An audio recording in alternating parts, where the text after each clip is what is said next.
एवढा प्रभु भावे, एवढा प्रभु भावे तेनी संपुष्टी राहावे। होय भक्ती केला तैसा पुरवी धरावी ती इच्छा।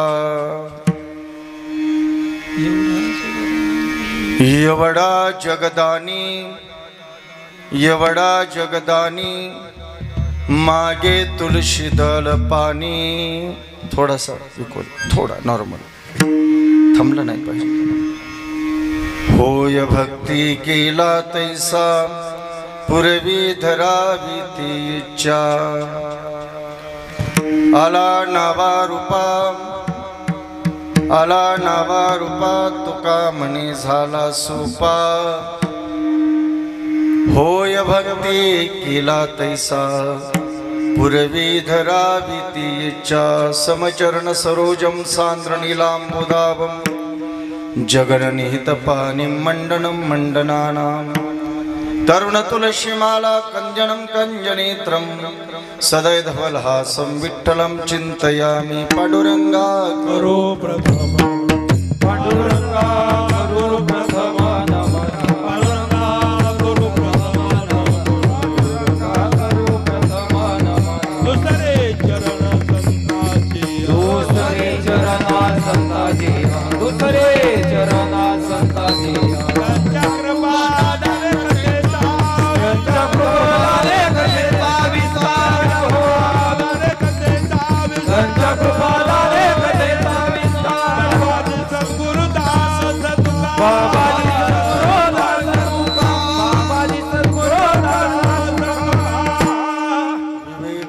जाणी सुघटित समाजा टिकविले।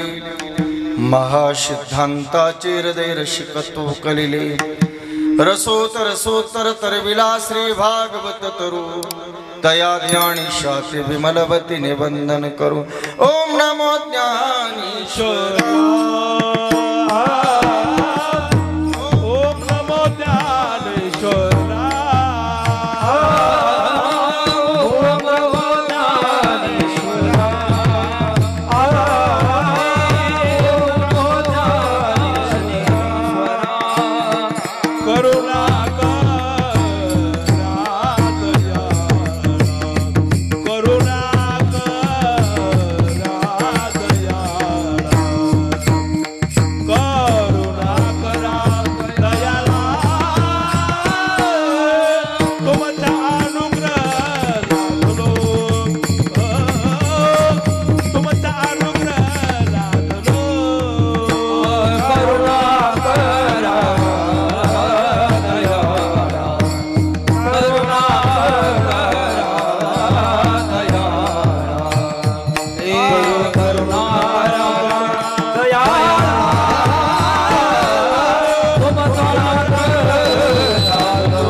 ज्ञानेश्वरा करुणाकरा दयाळा। तुमचा अनुग्रह लादलो पावन झालो चराचरी। मी कला कुसरी काहीच नेने बोलतो वचने अति भाविका मनोजवं मारुततुल्य वेगं जितेन्द्रियं बुद्धिमतां वरिष्ठं वातात्मजं वानरयोतमुख्यं श्रीरामदूतं शरणं प्रपद्ये लोकाभिरामं रणरङ्गधीरं राजीवनेत्रं रघुवंशनाथं कारुण्यरूपं करुणाकरन्तं श्रीरामचन्द्रं शरणं प्रपद्ये नमामि शमीशान निर्वाणरूपं विभुं व्यापकं ब्रह्मवेदस्वरूपं निजं निर्गुणं निर्विकल्पं निरीहं चिदाकाशमाकाशवासं भजेऽहं निराकारमोङ्कारमूलं तुरीयं गिराज्ञानमुदितमीशं गिरीशं करालं महाकालकालं कृपालं गुणागार संसारपारं नतोऽहं तुषाराद्रिसङ्काशगौरं गभीरं मनोभूतकोटिप्रभाश्रीशरीरं स्फुरन्मौलिकल्लोलिनी चारुगङ्गा रसद्बालवालिन्दुकण्ठे भुजङ्गा जलत्कुण्डलं मृसुनेत्रं विशालं प्रसन्नाननं नीलकण्ठं दयालं प्रसन्नाननं नीलकण्ठं दयालं त्यांची आचरणा माझी दंडवत ज्यांची धनविद्द पांडुरंग तेथे माझा जीव पावला विसावा म्हणून हावा भरलो शे विठाला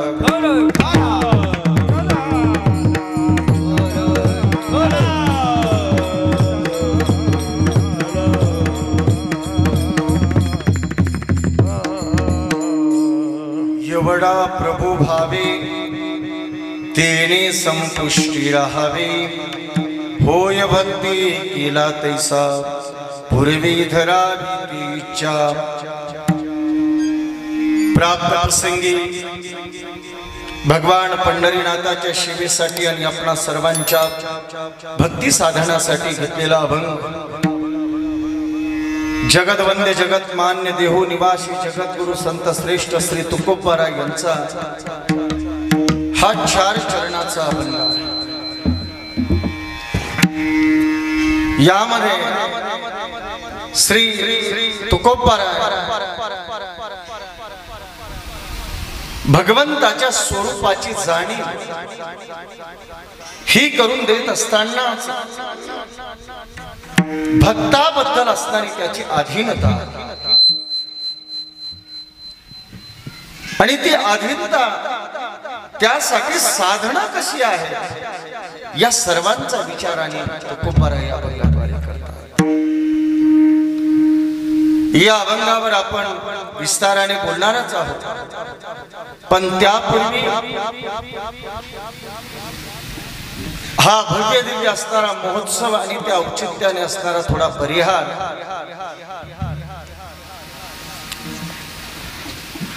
हे या विठ्ठलगडाचं अर्थातच निष्काम गडाचं हे भव्य दिव्य अशा प्रकारचं प्रांगण आणि यामध्ये आपणा सर्वांची उपस्थिती।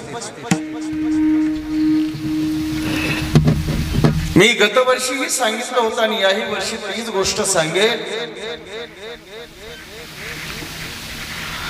ज्याला निष्काम कर्मयोग असणारा सिद्ध करता आला तो स्वतः भगवंतच असतो हे लक्षामध्ये घ्या। म्हणून या विठ्ठलगडावर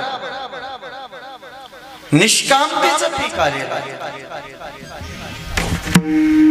आणि हे निष्कामतेचं पीक वैराग्य मूर्ती सर्वांच्या आपलं असणारा अधरस्थान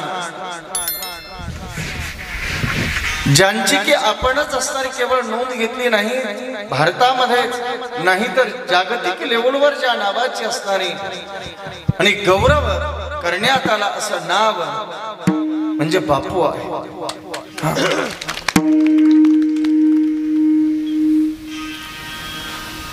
आपण कशाला मोठं समजतो हा ज्याच्या त्याच्या व्यक्तिगत असणारा स्वभावाचा प्रश्न, पण आध्यात्मिक अधिष्ठान कोणाचं मोठं आहे तर ते केवळ आध्यात्मिक अधिष्ठान हे निष्कामतेचं मोठं असतं आणि त्या निष्कामतेचं आपल्या मला वाटतं भारतामधलं मूर्तिमंत असणारं प्रत्यक्ष स्वरूप म्हणजे असणारा रामकृष्ण रणवे बापू आहे, ज्यांना आपण मोठ्या आदराने बापू म्हणतो. जीवनामध्ये बोलणं सोपं आहे, करणं. मी कधी कधी बसल्यानंतर बापूंच्या मनामध्ये जर विचार आला तर मी विचार माझ्या मनामध्ये सहज येऊन जातो. एखाद्या गावामध्ये एखादा सप्ताह वर्षाला होतो महाराज. किती होतो? वर्ष. मला वाटतं एका घरामधून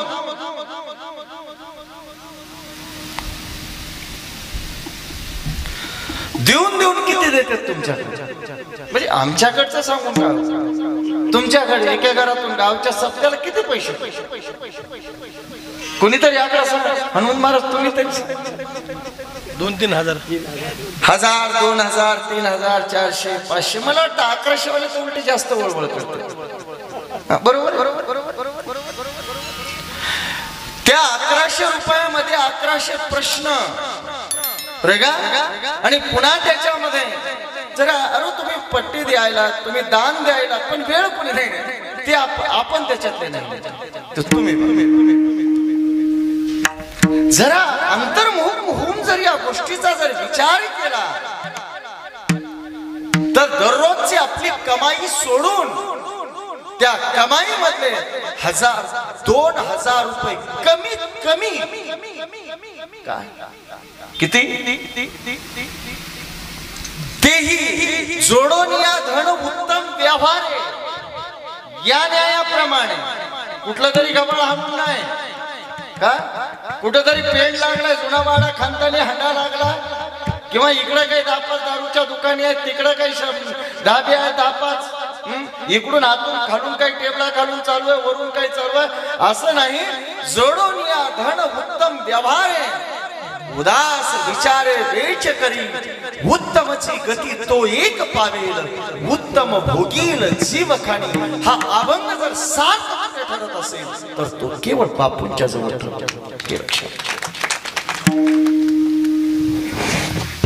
दररोजचे आपला स्वतःचा उद्योग आपला बुडवणं म्हणजे 2000 बुडवणं कमीत कमी. काय आज मास्तराला पगार ₹1,00,000 तर तसे जरी तर 3000. बापूंनी जर स्वतःचाच व्यवहार बघितला असता तर कमीत कमी बापूंना 3000 रुपये तरी मिळाले नसते का व्यवहार? मी या मार्केट मध्ये म्हणून विचारायला तुम्हाला, आमच्या मार्केटचं आम्ही सांगतो ना, मिळाले असते की नाही? ते 3 बुडून पुन्हा डिझेल साठी आणि ड्रायव्हर स्वतःसाठी प्रवासासाठी 2-3 हजार रुपये दररोजचा खर्च करणं म्हणजे याचा अवरेज जर काढलं तर एके दिवशी 2-2, 3-3 कीर्तन 2-2 ठिकाणी जावं. मग मला सांग 4 ते 5 हजार रुपयाच्या समाजासाठी दररोजचा त्याग करणं ही सोपी गोष्ट नाही, हे लक्षामध्ये घ्या. आज त्यागाच्या गोष्टी इथे या गादीवर उभा राहून करून बरण हे सोपं झाले. मी याला बरण काय म्हणेल? बरण का? कथनी आणि करणीमध्ये जर अंतर असेल तर याच्यापेक्षा मोठं पाखंड जीवनामध्ये तो खूप बऱ्याने कोणतं मानलेलं आहे. कथनी आणि करणी याला शास्त्रामध्ये दंभ म्हणतात. काय शास्त्रामध्ये दंभाचं स्वरूप जर सांगायला गेलं तर आसनं आणि दिसणं यामध्ये अंतर पडला की तो दांभिक. त्याच्या गळ्यात किती माळा आहेत, तो किती कीर्तन करतोय, त्याला ज्ञानेश्वरी पाठ आहे का, गाथा पाठ आहे का, त्याला असणारा 18 पुराणाचा अभ्यास आहे का, शाही शास्त्र सगळं जरी येत असतील पण त्याच्या कथनीमध्ये आणि करणीमध्ये जर अंतर आलं म्हणजे कळतंय. साध्या भाषेत सांगतो, खायचे दात वेगळे आणि दाखवायचे वेगळे, याला दंभ म्हणतात. दंभ असा माणूस जीवनामध्ये किती मोठा होत असेल तुमच्या लौकिक दृष्टिकोनातून हा ज्याचा त्याचा वेगळा प्रश्न आहे. पण एक छाती ठोकपणे सांगतो, तो निश्चितच समाधानी मात्र जीवनामध्ये नव्हे नव्हे मला म्हणायचंय की खोटं बोलून लुटत चालणारी हेच तर पहिलं समाधानाचं लक्षण आहे. वेगळं लक्षण धुंडाळायची इथे गरज नाही. काय काय म्हणायचं? आणि म्हणून आज ती गोष्ट केवळ सार्थ करून दाखवली ती बापूंनी. म्हणून बापू आपले आहेत आणि आपण बापूच्या सानिध्यामध्ये आहोत याचा मला सार्थ अभिमान आहे. विठ्ठल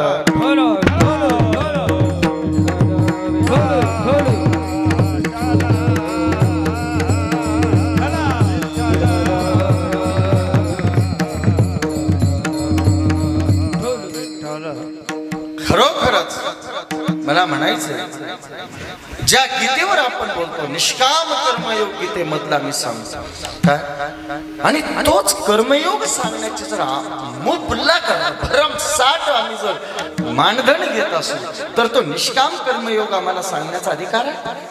तुम्हाला काय मला म्हणायचं की विरोध मी कुणाची आलोचना करत नाही. कोणी समजत असेल तर खुशाल समजून घ्या. काही त्याची मला अडचण काय निश्चितच या मताचं कोणीच खंडन करणार नाही. इतना दीजिए साईं जामे कुटुंब समान मैं भी भूखा ना रहूं और साधू भूखा न जाए. का या मताचं कोणी खंडन केलेलं नाही. मला म्हणायचं की ज्याच्यामध्ये कॉन्ट्रॅक्ट बघा कॉन्ट्रॅक्ट स्वरूपामध्ये जर कथा कीर्तन होत असतील तर अवघड आहे. ते इथंच बोलू शकतो बरं का दुसरीकडे नाही बोलू शकत. का दुसरीकडे बोलायला म्हणते निंदा करायला. मला एक म्हणायचं त्याला जर निंदा समजत असाल तर मग खरं बोलायचं का नाही हा प्रश्न शिल्लकच राहतो ना. आणि मग खोटं जर तोंडापुरतं चोपडं बोलायचं म्हणलं तर त्याला परमार्थ म्हणताच येणार नाही. ती सरळ दांभिकता म्हणतात. आणि एक सांगू का जीवनामध्ये हित व्हायचं असेल तर दांभिकता आम्हाला सोडावीच राहायचं. तुकाराम महाराज स्पष्ट म्हणतात हित व्हावे तरी दंबधुरी ठेवा दंबधुरी ठेवा हित व्हावे तरी दंबधुरी ठेवा हित व्हावे तरी दंबधुरी ठेवा हित व्हावे तरी दंबधुरी ठेवा हित व्हावे तरी दंबधुरी ठेवा हित व्हावे तरी दंबधुरी ठेवा हित व्हावे तरी दंबधुरी ठेवा हित व्हावे दंबधुरी ठेवा हित व्हावे तरी दंबधुरी हित व्हावे तरी दंबधुरी ठेवा हित व्हावे तरी दंबधुरी ठेवा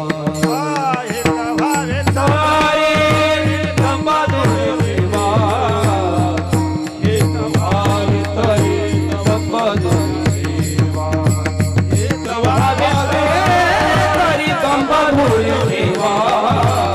हित व्हावे तरी दंबधुरी ठेवा चित्त शुद्धी सेवा देवाची चित्त शुद्धी देवा देवाची हित व्हावे तरी गायी जगभरती आवडी विठ्ठल गायी जे कांती आवडी विठ्ठल गायी जे कांती गायी विठ्ठल एक कांती चित्तची सेवा देवाची चित्तची आवडी विठ्ठल गायी जे कांती आवडी विठ्ठल गायी जे कांती आवडी विठ्ठल गायी जे कांती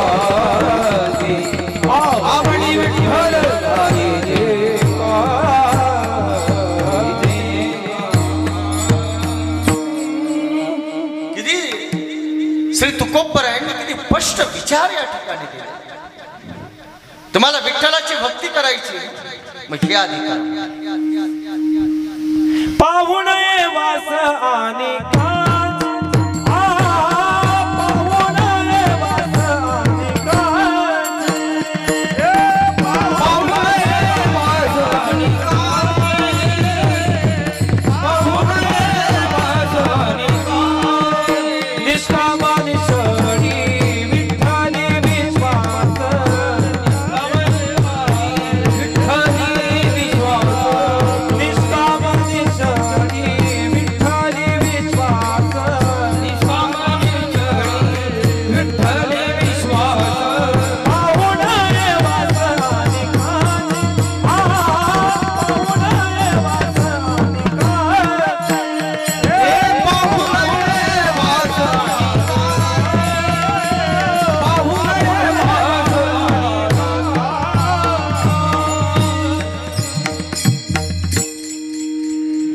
निष्काम निश्चळ विठ्ठल विश्वास पाहुण वास अनेकांची.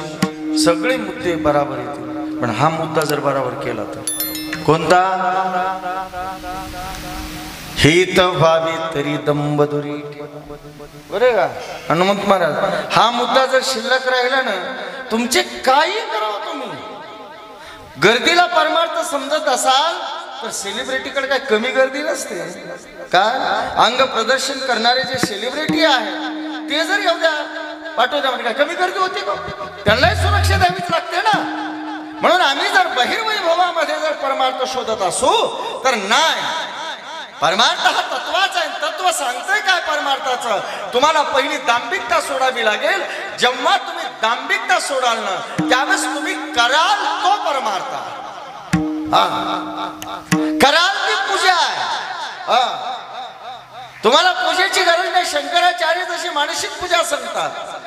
रत्नै कल्पितमासनं हिमजले स्नानं च दिव्यांबरं नानारत्न विभूषितं मृगमदामोदांकितं चन्दनं जाति चंपक बिल्वपत्र रचितं पुष्पं च धूपं तथा दीपं देवदयानिधे पशुपतिरुत्कल्पितं गृह्यताम् सौवर्णे नवरत्न खंड रचिते पात्रे घृतं पायसं चंपंचम पंचविधं पयोद दीपायसं.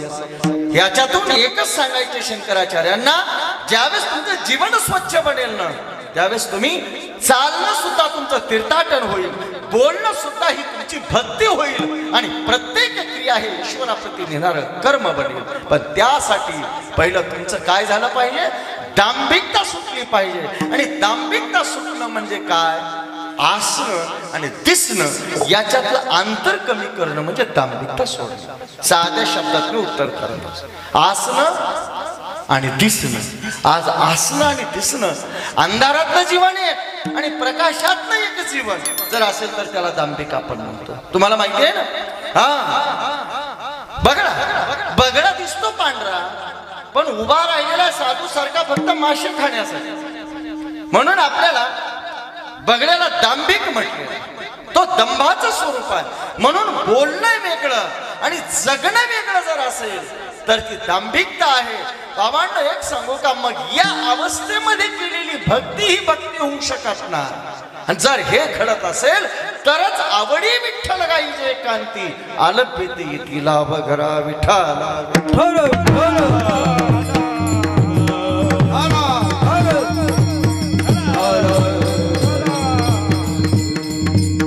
म्हणून या गोष्टीला टाळण्याचा जर प्रयत्न कोणी केला असेल तर ते आमच्या प्रत्यक्ष मूर्ती कोण असेल तर ते बापू आहे.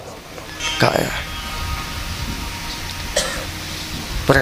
आणि म्हणून आज बापूंच्या असणाऱ्या प्रत्यक्ष जे घ्याल ते असणारी भक्ती आहे, जे म्हणाल ते कीर्तन आहे बाबांनो. म्हणून मी भाग्यवान समजतो की बापूंच्या समोर असताना बोलण्याची संधी आणि सुंदर अशा प्रकारचं आयोजन 2 वर्षापासून या विठ्ठल निष्काम गडावर हे आयोजन होत आहे. आपण सगळी मंडळी आहेत, सगळ्यांचे नाव मला माहिती नाही त्याच्यामुळं कुणाचेच घेत नाही. बापू कोणा घेतील ना, बापूंच्या मुखातून घेतलेलं ते उत्तमच राहील ना. सगळ्यांची नावं असणार बापू घेतीलच, मी कशाला घेऊ. विठ्ठल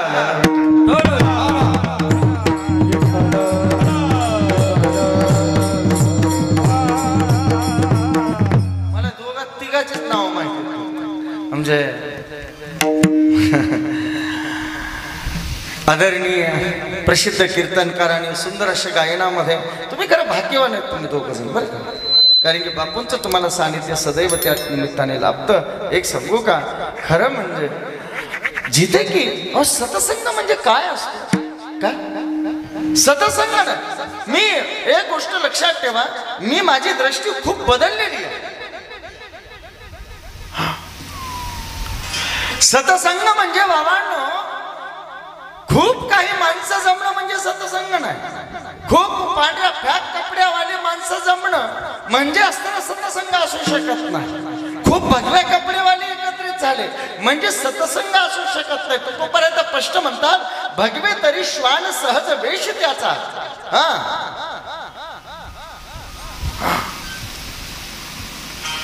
मग सतसंग कशाला म्हणावं? सतसंग सत नाम ईश्वर, आणि जिथे ज्याची वृत्ती सदैव त्या ईश्वराशी जोडल्या गेलेली आहे त्याची संगती म्हणजे सतसंग.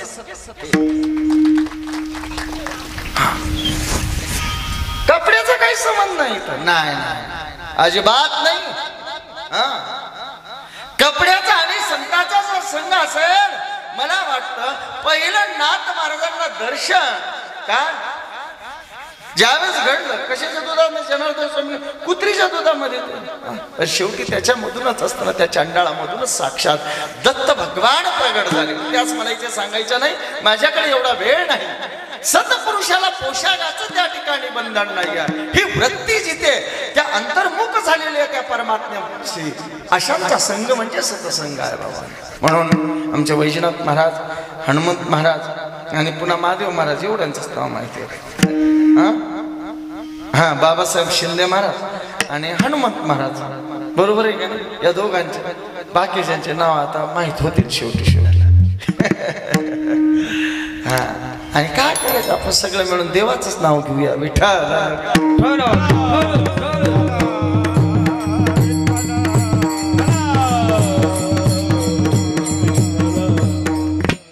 एवढा प्रभू भावे पुष्टी राहावे, होय भक्ती केला तैसा पूर्वी धरावी ती इच्छा. भगवान एक लक्षामध्ये घ्या, सर्व व्यापकता काय असेल तर ती ईश्वराची. आम्ही सर्व व्यापकता ईश्वराची मान्य करून मानत नाही. हे किती कमाल आहे.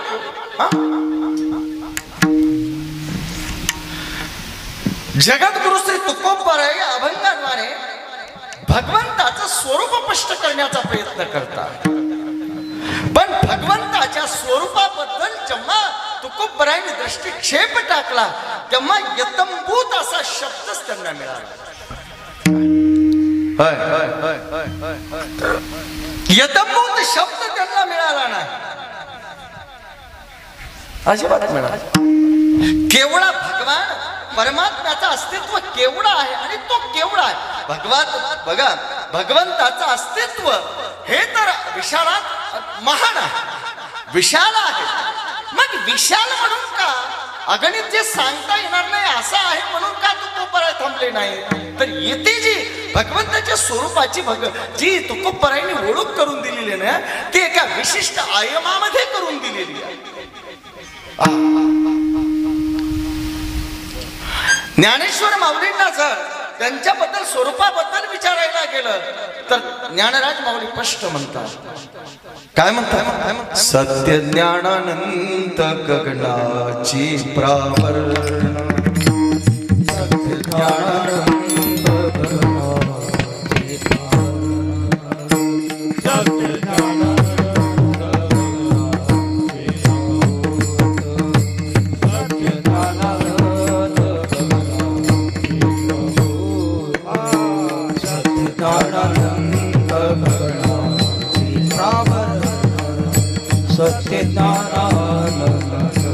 गगनाची प्रावरण, सत्य ज्ञानानंत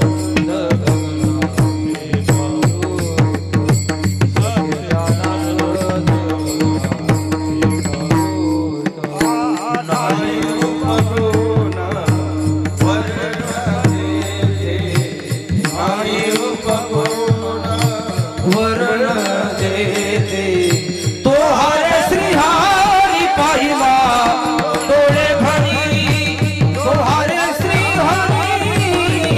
पाहिला डोळे भरी तो हार श्री हरी पाहिला डोळे भरी तो हार श्री हरी पाहिला डोळे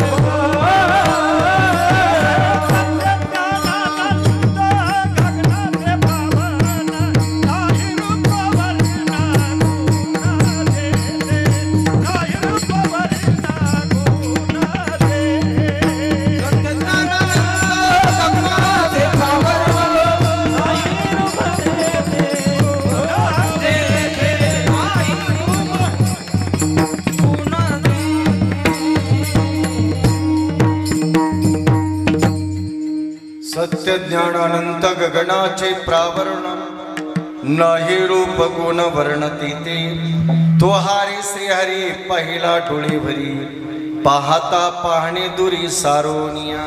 कसं ज्ञानराजांनी यामध्ये भगवंताचं स्वरूप सांगत असताना कसं सांगितलंय, तो सत्य आहे,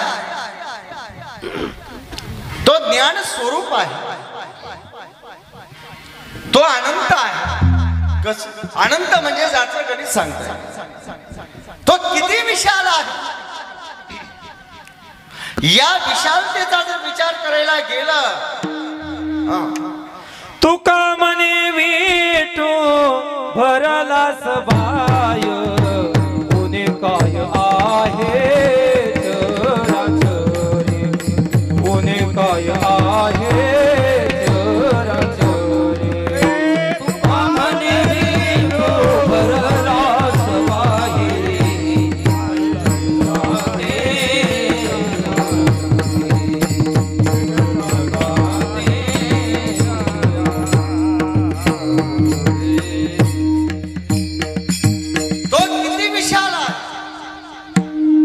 गगनाचे प्रावरण.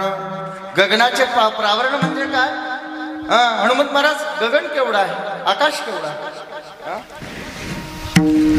त्याची विशालता सांगता येईल? नाही सांगता येईल.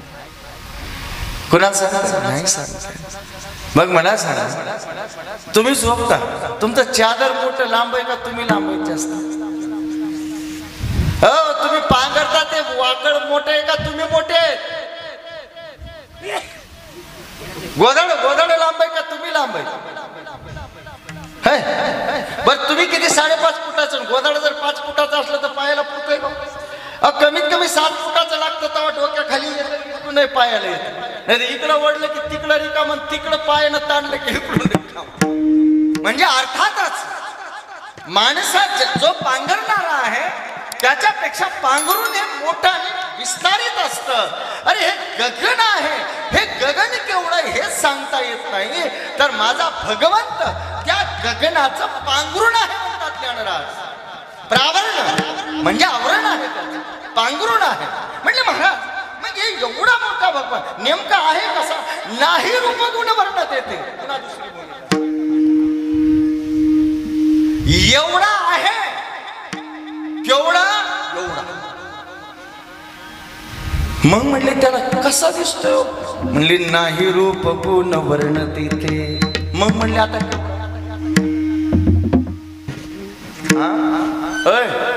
मग केवढा म्हणून सांगायचं?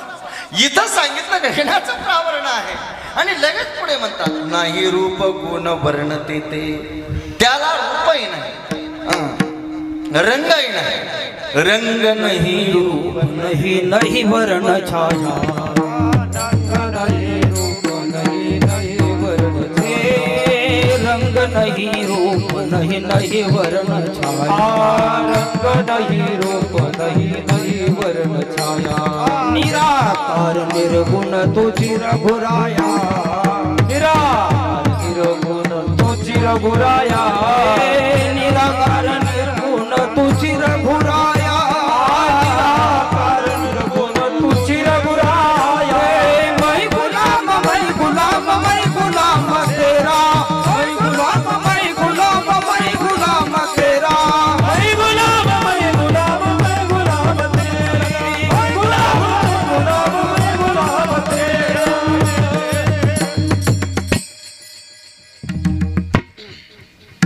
काय म्हणतात? रंग नहीं रूप नहीं नहीं वर्ण छाया. निराकार अरे तो कसा आनंद अद्वय नित्य निराम जे का निज ध्येय योगी जे का निज ध्येय योगी जे का निज ध्येय योगी जे का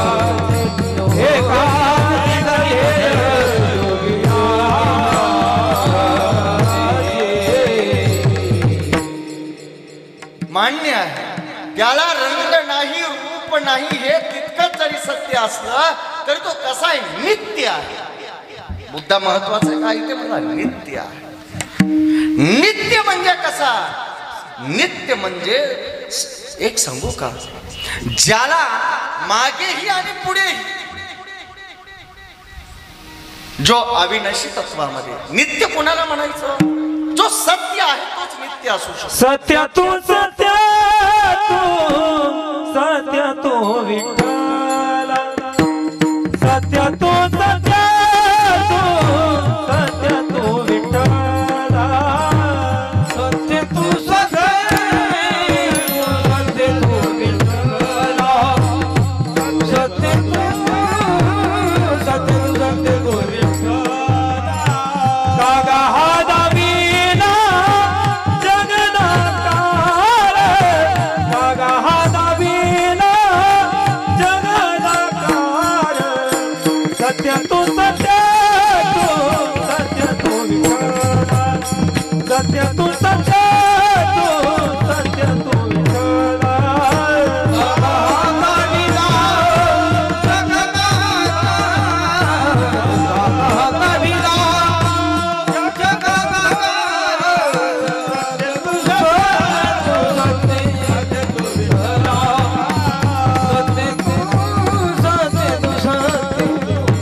सिद्ध करण्याच्या कसोट्या एकनाथी भागवतामध्ये नाथांनी त्या ठिकाणी दिलेल्या ते म्हणतात हा बरं का चोपदार मामा तुम्ही याच्या अगोदर होतात काही तर पाठवू द्या ह्याच्या आधी हो जन्माच्या आधी ह्याच्या आधी म्हणजे कालचं नाही विचारायचं जन्माच्या नव्हतं आज आहे आणखी जेव्हा आयुष्याची मर्यादा संपेल तेव्हा इथं पाठवू द्या राहाल का तुम्ही नाही अगोदर होतात का नाही आज आहे उद्या राहाल का नाही एकच कसोटीमध्ये 5 झाले फक्त आज आहे काय काय तुम्ही अगोदर होतात का काय सत्वतर साहेब होतात का अगोदर आज किती वेळा असेल कसं म्हणायचं उद्या काय राहणार अरे नाही तर इथं उपजिते नासे ते पुनरेपी दिसे हे घटिका यंत्र मौलींनी उभंच लिहिलं का घटिका यंत्र जैसे बरी हे चालू आहे म्हणजे आज आहे उद्या नाही पण माझ्या भगवंताचं वर्णन करत असताना शास्त्राने वर्णन केलं अहमी वासमी बाकरी नान्यद सद सद परम पश्चादहं यदि तस्य यौवसिष्येत सूक्ष्म्यहं हृदयेर्द्यं प्रतीयेत न प्रतीयेत चात्मनि तद्विद्यादात्मनो मायां यथा भासो यथा तमः यथा महन्ति भूतानि भूतेषु चावचेष्वनो प्रविष्टान्य प्रविष्टानि तथा तेषु न तेष्वहम् एतावदेव जिज्ञास्यं तत्त्वजिज्ञासुनात्मनः अन्वये व्यतिरेकाभ्यां यच्छात् सर्वत्र सर्वदा स्पष्ट लिहिलं अहमी बासमी बाकरी. कसा आहे तो? म्हणले या अगोदर काहीच नव्हतं तेव्हा सुद्धा तो होता. कोण तो?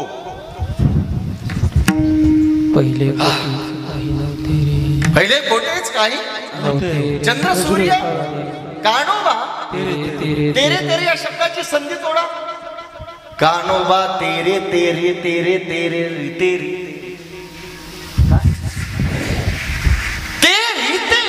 तेरे या शब्दाचे जर त्या ठिकाणी व्याकरणामध्ये अर्थ केला तर ते रीते हे सगळं रीत होतं, रिकाम होतं, पण तेव्हा सुद्धा माझा भगवंत होता.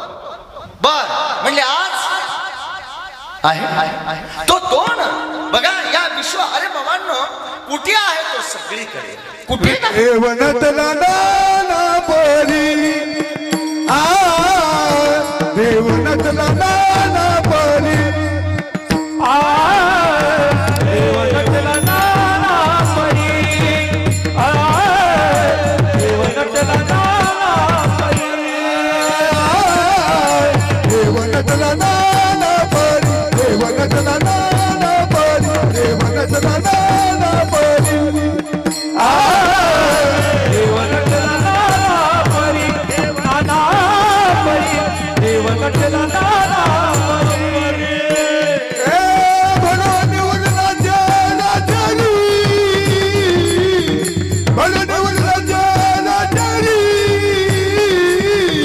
देवनतला नाना परी आ देवनतला नाना परी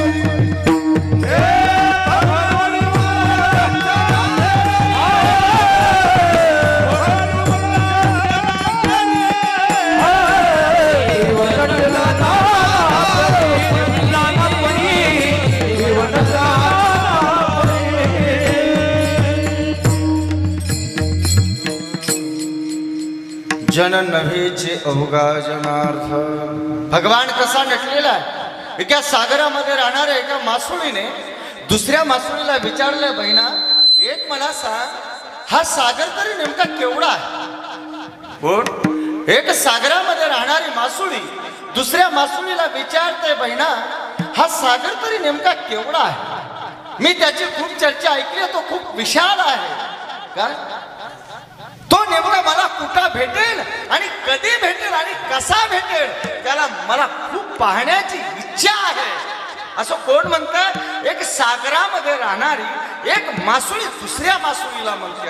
अरे ऐकतात काय कसं आमचं चाललेलं आहे?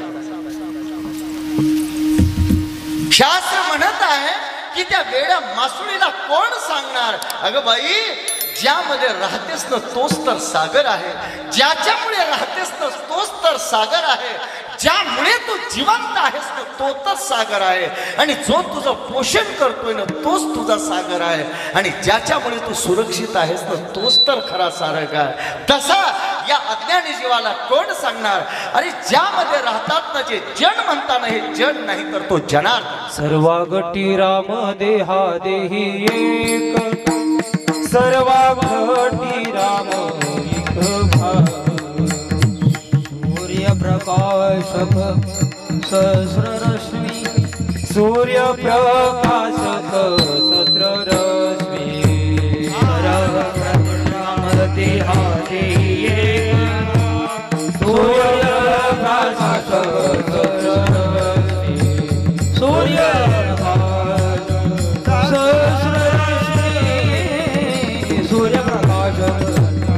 सहस्ररश्मी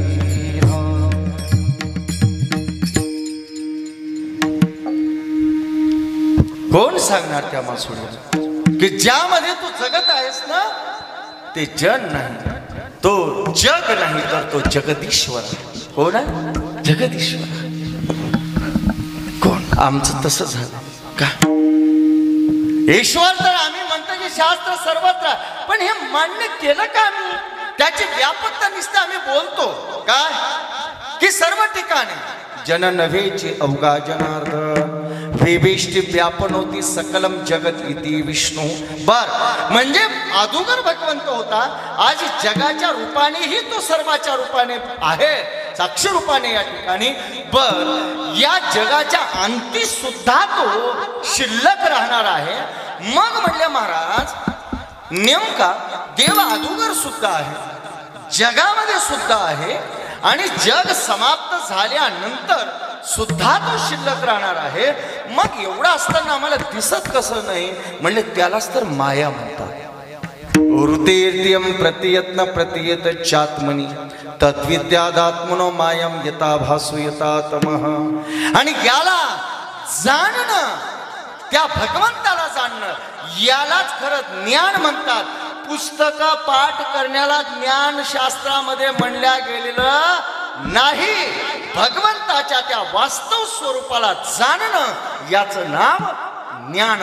एतावदेव जिज्ञासं तत्व जिज्ञासुनात्मनः. त्याला जाणण्याची जिज्ञासा असणं आणि त्याला जाणणं यालाच ज्ञान म्हणतात.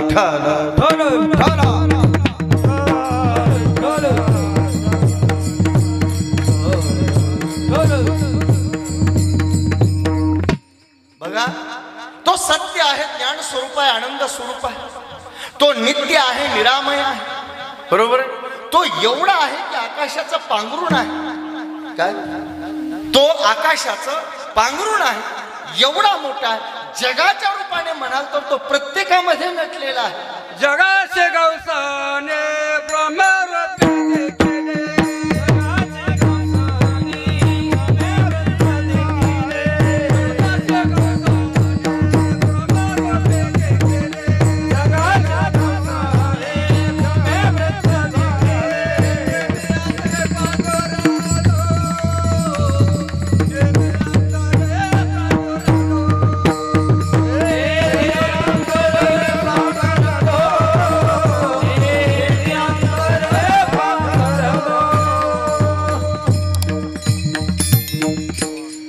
जगाच्या रूपाने सर्वत्र आहे, हेही तितकंच आहे. बर, विशालतेच्या बाबतीत म्हणाल तर तो आकाशाचा पांघरुण आहे. सूक्ष्मतेच्या बाबतीत म्हणाल तर प्रत्येक कणाकणा अनुरेणुयात तुका विशालतेच्या बाबतीत म्हणाल तर तो सर्वापरी सांगता येणार. वास्तवतेच्या रूपामध्ये बोलायला गेला तर अणु रेणू मध्ये आहे. एवढंच काय, मोजमाप करणारे जरी नसले तरी तो मात्र नित्य आहे. मग तो नेमका म्हणायचा केवढा? काय देवाला नेमकं येतो म्हणायचं केवढं? मी तर एवढं म्हणेल, देवाला या जगामध्ये कोणीच जाणू शकलं नाही तो केवढा आहे म्हणून. आणि जो जाणू शकला तो देवापेक्षा वेगळा राहू शकला नाही. विठ्ठल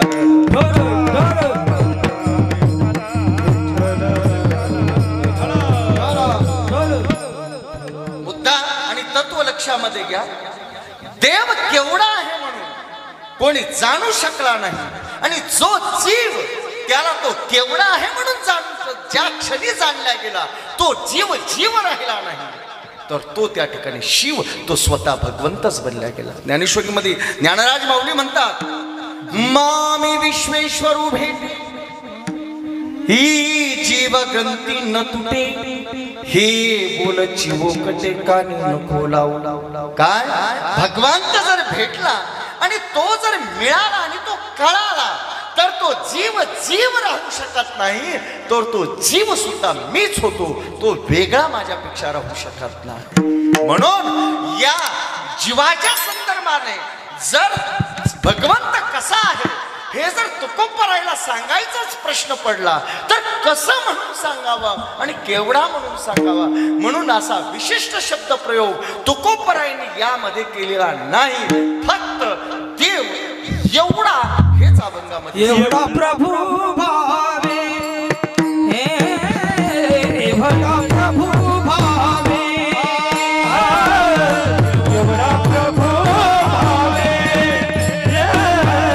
एवढा प्रभू भावे, एवढा प्रभू भावे, एवढा प्रभू भावे, एवढा प्रभू भावे, एवढा प्रभू भावे, एवढा प्रभू भावे.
एवढा प्रभू भावे, एवढा एवढा एवढा केवढा नाही सांगता येणार. मग म्हणले महाराज केवढा आहे भगवंत, एक सांगू का, एवढा एवढा एवढा म्हणले. मग याला जाणणं एवढा एवढा नाही सांगता येतो तो केवढा आहे म्हणून. त्याची विशालताही सांगता येणार नाही आणि त्याची सूक्ष्मतम अवस्था. विठ्ठल जळी स्थळी भरला रित ठाव नाही भुरला. विठ्ठल जळी स्थळी भरला रित ठाव नाही भुरला. माझा दृष्टीने पाहिला विठ्ठलाची विठ्ठल, विठ्ठलाची विठ्ठल. विठ्ठल मन कहार बाबा बदरी आले पुण्य बाप. झाला बिना समाज बाप विठ्ठलाची विठ्ठल.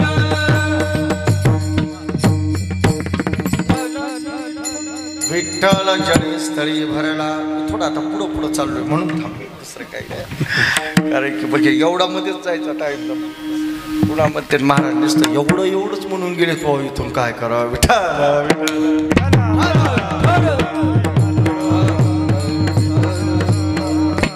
एवढा म्हणजे केवढा त्याची कल्पना कोणाला. पुराण जर धुंडाळत गेलात तुम्ही तर प्रत्येक स्वरूपात भक्तास गणेश तो वेगळा आहे. काय म्हणून तुकोबारायांनी एवढ्या भक्ता गणेश वेगळा आहे. काय बघा त्याच्या विशालता मोजायला गेला. तुम्हाला माहिती आहे बळीच्या दारावर बामण बटूक म्हणून त्या ठिकाणी गेला. 3 पग भूमी मागितली. काय म्हणतात दारावर उभे राहिले. चौकीदाराने सांगितलं म्हणलं महाराज राजाला सांगा कोणीतरी आलेलं आहे दारावर, सूचना करा. म्हणजे तुमची काय समस्या इथंच सांगा ना, आम्ही इथंच देतो काय पाहिजे ते. म्हणले आम्हाला राजा पाहिजे. आलेला सांगा फक्त. काय गेले महाराज कोणीतरी एक ब्राह्मण बटूक त्या ठिकाणी. बघा वामन वामन वामन या शब्दाला काय म्हणतात, ब आणि व हिंदीमध्ये एकच आहे बरं का. हिंदीमध्ये ब म्हणतच नाही, व म्हणतच नाही, बच म्हणतात. म्हणून बघा हिंदीवाले विजय म्हणतात विजय म्हणतात. काय म्हणतात बी विजय. म्हणून व ते काय म्हणते म्हणून त्याचं वामन का नाव आहे म्हणते. आपण एखादा बुटक्यातला बुटका माणूस जर असेल तर त्याला काय म्हणतो आपण 3.25 फुट्या. काय म्हणतो त्याला 3.25 फुट्या. 52 ज्याचं बोट 52 अंगुल ज्याचं शरीर होतं. एक किती अंगुलचा 1 फुट असतो हनुमंत महाराज. किती बोटाचा फुटा असतो तुम्ही अवताची पास मोजली 16. बघा बरोबर किती 16 बोटाचा म्हणजे 16 अंगुलचा 1 फूट असतो. मग 16 किती 48. वरी किती राहिले 4. बरोबर आहे ना. म्हणून 3.25 फूट. म्हणून त्याचं 52 अंगुल शरीर होतं म्हणून त्याला 52 म्हणतात. बामण त्याचा अपभ्रंश पुढे झाला. नाही तर त्याचं काय 52 असं नाव होतं, 52 असं नाव होतं. त्यालाच आपण मराठीमध्ये वा आलं लक्षात. म्हणून हे स्वरूप भगवंताने धारण केलं आणि बळीच्या दारावर गेली. कशासाठी जा राजाला सांगा. सांगितलं महाराज कुणीतरी बटूक असताना दारावर आलेला आहे. कशासाठी आलाय. आला राजा साष्टांग प्रणाम केला आणि बटुकाचं स्वरूप पाहता क्षणी बरंच काही राजा बळीने जाणलं गेलं आणि षोडशोपचारे पूजन बळीचं त्या ठिकाणी केलं. म्हणले महाराज काय पाहिजे ते मागा. म्हणले आपल्याला काय इच्छित बळीच्या दारावर आलेला असा कोणी परत जाऊ शकलेला नाही. सांगा काय पाहिजे सांगा. म्हणले काही नाही बाबा, सगळ्यांना प्रत्येकाला हक्काचं घर पाहिजे, प्रत्येकाला हक्काची शेती पाहिजे, प्रत्येकाला हक्काची जागा पाहिजे. मला वाटलं मला आसन घालून मांडण्यासाठी भजन करण्यासाठी भगवंताचं थोडी हक्काची जागा असती तर बरं झालं असतं. म्हणले किती पाहिजे. काही एखादं राज्य पाहिजे का. अर्ध राज्य देऊ का. बीड जिल्हा एवढी जागा देऊ का. किती द्यायची. म्हणले काही नको राजा, फक्त माझं मला आसन मांडता यावं एवढी फक्त मला 3 पग जागा पाहिजे. किती किती पाहिजे. 3 पाऊल. काय म्हणले मागायला. अहो मागितलं असतं तर तुम्ही महाराष्ट्राचं राज्य जर म्हणलं असतं तर ते अख्खं दिलं असतं. 3 पग भूमी. आणि हे काय मागायची गोष्ट आहे का. अरे तुम्हाला म्हणले द्या राजा असं नको. म्हणले जिथं पाहिजे तिथं मोजा. अशी मोजणार नाही. आधी संकल्प काय म्हणलं. अहो या बळीला अखंड जरी राज्य मागितलं असतं महाराज तरी समग्र तुम्हाला दिलं असतं आणि 3 पाऊल भूमी ते म्हणले राजा तुमच्या पावलाने नाही माझ्या. हो बळी हसू लागला म्हणले महाराज तुमच्या पावलाने तुमच्या पावलाने तर किती येणार इतीवर पाऊल पडायचा तुमचा. आधीच एवढूस शरीर किती नाही म्हणले राजा तेवढीच मला पाहिजे द्यायची असेल तर दे संकल्प म्हणले याच्यासाठी संकल्प नाही नाही संकल्प केल्याशिवाय मोजणार ना. मोजा म्हणले नाही आधी संकल्प पाहिजे. हातामध्ये असताना झारी घेतली आणि संकल्पासाठी पाणी घेणार इतक्यामध्ये कोण आले शुक्राचार्य आले. गुरु हे बळी अरे काय करत आहे तू. नजर टाकली वामनावर आणि टाकल्या बरोबर बळीने त्या वामनाने ओळखलं वामनाला कोणी शुक्राचार्याने. ईशतो वैरोचने साक्षात भगवान विष्णुरव्यय कश्यप अदितीर्जातो देवानां कार्य साधक. अरे हा तर साक्षात कश्यप आणि अदितीच्या उदरामध्ये जन्म घेतलेला अवतरित झालेला हा साक्षात भगवान विष्णू आहे. याला संकल्प करू नको वचन देऊ नको. दिलंस की काय म्हणले नाही दिलं नको देऊ पण काही केल्या बळी ऐका ना.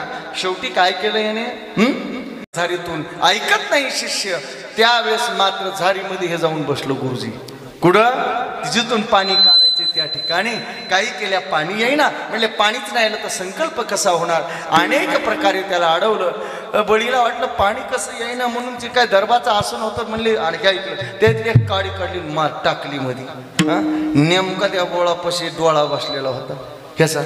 सूक्ष्म रूपाने त्या ठिकाणी छोट्या रूपाने शुक्राचार्य बसलेले होते आणि काडी मारली. काडी मारता क्षणी पाणी तर नाही आलं पण रक्त बाहेर आलं. आड आला म्हणून फोडी गेला डोळा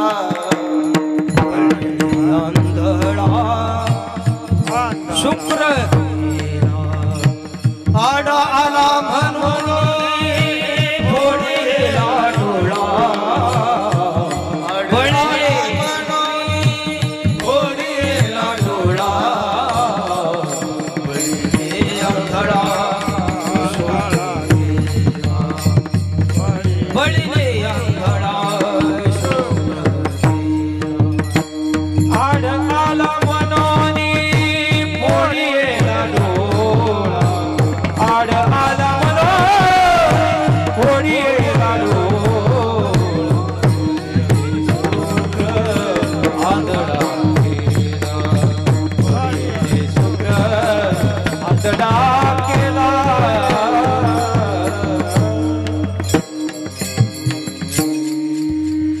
आंधळ केलं गुरुजीला. शेवटी मला सांगायचं की संकल्प पूर्ण झाला. म्हणले महाराज घ्या मोज. काय म्हणले घ्या मोज. मोजायला सुरुवात केली आणि एका पगामध्ये काय रूप बदलल्या गेलं भगवंताचं आणि एका काही क्षणामध्ये पाऊल टाकायला पाऊल लांबच चालला पण पाऊल खाली टेकला. शिंदे महाराज कुठपर्यंत गेला अख्ख भूभाग आणि हा मृत्यू लोक सर्व त्याने व्यापून पण पाऊल टेकला का सुतळ लोकांमध्ये गेला. समग्र इथून खाल्लं जेवढंही न खाल्लं तेवढं सगळं एका पावलाने मोजून टाकलं. दुसरा पाऊल टाकू लागले. जेवढी सप्तभुवनावर होती ना 14 भुवना खाल्ली 7 आणि वरची 7. दुसऱ्या पावलाने म्हणले बळी लवकर सांगा उशीर व्हायला. तिसरा कुठे ठेव काय बरोबर आहे ना. लवकर सांगा तिसरा ठेवायचा सांगू का. महत्वाची गोष्ट एक लक्षामध्ये घ्या की इथे बळीने युक्तिवाद केलेला आहे. इतक्यामध्ये शेष प्रगट झाला. म्हणजे वचनपूर्ती करू शकलेला नाही. याला नागपाशामध्ये बंदिस्त करा. बळीने सांगितलं खबरदार हे कराल तर एक लक्षामध्ये घे भगवान. आणि आज एक सांगू का बळीच्या हृदयामध्ये दुःख नव्हतं आनंदाचं भरता आलेलं होतं बळीच्या हृदयामध्ये. का तर गुरुलाही सांगितलं की हा साक्षात विष्णू असेल ना तर माझं भाग्य असेल की तो माझ्या दारावर भिकारी बनून ठेवायचा. आणि युक्तिवाद मांडला बळीने. महाराज एक सांगा म्हणले धन मोठं असतं का धनी मोठं. कोण मोठं असतं कुणीच उत्तर दे धन मोठं आहे का धनी मोठा आहे का धन त्याने कमवले बरोबर आहे ना म्हणून धनी मोठा आहे महाराज आतापर्यंत तुम्ही व्यापलंय ते केवळ माझं धन व्यापलेलं आहे आणखीन हा धनी शिल्लक काय आणि ठेवा माझ्या मस्तकावर पाय आणि मस्तकावर पाय याचे दोन भाव आहे काय मस्तकावर पाय ठेवला अध्यात्मशास्त्र म्हणतंय की बळीवर आवकृपा केली नाही तर बळीच्या मस्तकामध्ये धनीपणाचा आणि दानीपणाचा अहंकार बसलेला होता तो भगवंताने क्षीण केला आणि त्याला सुतळ लोकामध्ये घातलं सुतळ बघा अहंकार जिथं असतो ना तिथं सुतळ म्हणजे समानता अहंकार असला की समानता असू शकते का नाही अहंकारी माणूस कधी मिसळतो का इथं बसतो सुद्धा असं झटकून फटकून बसतो कुणी कुणी एकत आहे का असं होतं का नाही धनीपणाचा अहंकार त्याचा क्षीण केला आणि भगवंताच्या चरणावर साक्षात त्या ठिकाणी लोटांगण घातलं आणि शेवटी काय देऊ बळी म्हणले सुतळ लोकाचं राज्य त्याला दिलं आणि म्हणले काही नाही माझी एकच इच्छा म्हणले आता तू माझ्या दारावर उभा राहायचं काय करायचं दारावर उभा राहायचं मग हातामध्ये काठी घेतली आणि बळीचा द्वारपाळ बनला गेला आता मी तुम्हाला प्रश्न विचारतो दारा ब्राह्मण बटूक बनून आलेला भगवान धरायचा आपण का एका पावलामध्ये विश्व व्यापणारा भगवान धरायचा का पुन्हा चोपदार असा बाला घेऊन दारावर उभा राहिला चोपदार म्हणून भगवान बघायचं कोण्या रूपाने त्याचं वर्णन आम्ही करावं कोण्या रूपाने करायचं त्याची विशालता सांगायला गेला तर ती आम्हाला सांगणंही शक्य नाही आणि त्याची भक्तासाठी लघुता जर म्हणायला गेला तर तीही वर्णन करणं शक्य नाही म्हणून यामध्ये म्हणतात एवढा केवढा प्रभू आहे भगवान एवढा कितीही मोठा असेल एवढा प्रभू भावी एवढा जरी असेल तरी तो केवळ एका गोष्टीने आकळल्या जातो आणि तो म्हणजे कोणता केवळ भावनेने आकळल्या जातो म्हणजे भावनेने आकूळ एवढा प्रभू भावी तेने संपुष्टी राहावे कुठे राहावे संपुष्टी या शब्दाचा अर्थ काय करा काही जण हृदय करतात बरोबर आहे का हृदय हाही शब्द बरोबर आहे आणि व्याकरणीय दृष्टिकोनातून हृदय तर बरोबर आहेच पण संपुष्टी म्हणजे ताब्यात बरं का काय कारण की तुम्ही संपुष्टी या शब्दाला हृदय सिद्ध करू शकत नाही कारण हृदयाच्या बरोबरीने जर संपुष्टी शब्द आला तर हृदय संपुष्टी म्हणजे हृदयाच्या त्या बंदी खाण्यामध्ये म्हणून बऱ्याच वेळा तसं म्हणजे प्रतिकार करत नाही पण माझ्या दृष्टीने संपुष्टी हा शब्द त्या ठिकाणी भक्ताची अधीनता सिद्ध करणारा आहे मग एवढा जरी भगवान असेल तर अधीन कशाने होतो किंवा आपल्या हृदयात कशाने राहतो या अर्थाने घ्या किंवा आपलासा कशाने होतो किंवा आपल्या ताब्यामध्ये कशाने येतो तर तो केवळ भावनेने येतो म्हणून एवढा प्रभू भावे तेने संपुष्टी राहावे कुठं राहावा संपुष्ट आता संपुष्ट जर हृदय भगवान केवढा खूप मोठा हे तर आपल्याला कळा त्याचा आपल्याला सांगता येणार नाही एवढं केवढा केवढा केवढं मला तर कमालच वाटते बरेच माणसं कुणी कुणी म्हणते का म्हण माझ्या देव मागं लागला असं काय ना साध्या साध्या गोष्टीला म्हणतात देव खरं सांगा बरं देव माग लागत असेल का अरे आपण कुठे केवढे ह्याचा तरी विचार करून जरा संबंध जोडाने आरोप करा काय म्हणा साहेब देव माग अरे कुत्रा माग लागताना विचार करीना की वाकर टाकेल का नाही ते सुद्धा बसल्या बसल्याच बुकवतोय तुमचे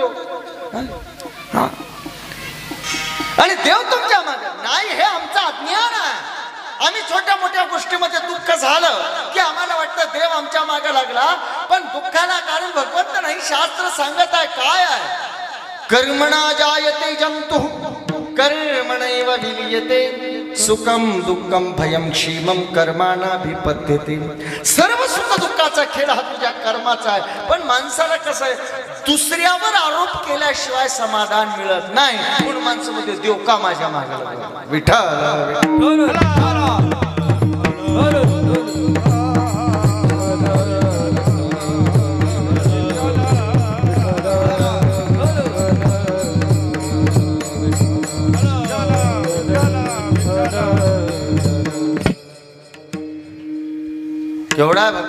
या भगवान एवढा जरी असेल तर केवळ भक्ताच्या हृदय संपुष्टी. हे हृदय केवढा आहे, भगवान एवढा आहे. तो एवढा या अर्थाने आणि तो असा या अर्थाने तो ब्रह्मादिकांना सुद्धा कळू शकलेला नाही. मी नाही सांगत, शास्त्र म्हणत. जन्माद्यश्य यतो न वयादि तरतश, भागवताचा पहिला श्लोक सांगतो.